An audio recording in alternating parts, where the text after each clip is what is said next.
છત્તીસગઢના સુકમા અને બીજાપુરના સરહદી વિસ્તારોમાં પોલીસ નક્સલવાદીઓ વિરુદ્ધ મોટું સર્ચ ઓપરેશન ચલાવી રહી છે। 8 જાન્યુઆરીએ સુકમા ડીઆરજી, એસટીએફ અને કોબ્રાની સંયુક્ત પોલીસે માઓવાદીઓના ગઢમાં માહિતીના આધારે નક્સલ વિરોધી સર્ચ ઓપરેશન શરૂ કર્યું છે, જેમાં અત્યાર સુધીમાં 3 નક્સલવાદીઓ માર્યા ગયા છે।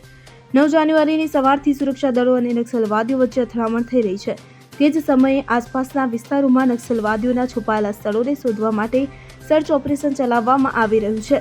બીજાપુરમાં નક્સલી હુમલા બાદ પોલીસે જવાબી કાર્યવાહી કરીને 3 નક્સલવાદીઓને ઠાર કર્યા હતા। છત્તીસગઢમાં પોલીસ પર નક્સલી આઈડી હુમલા બાદ પોલીસે કાર્યવાહી શરૂ કરી દીધી હતી। ગુપ્તચર સુરક્ષા એજન્સીના જણાવ્યા અનુસાર પોલીસ પર બીજાપુર નક્સલી હુમલા બાદ નક્સલવાદીઓ સુકમા વિસ્તારમાં કોઈ મોટી ઘટનાને અંજામ આપવાની યોજના બનાવી રહ્યા હતા।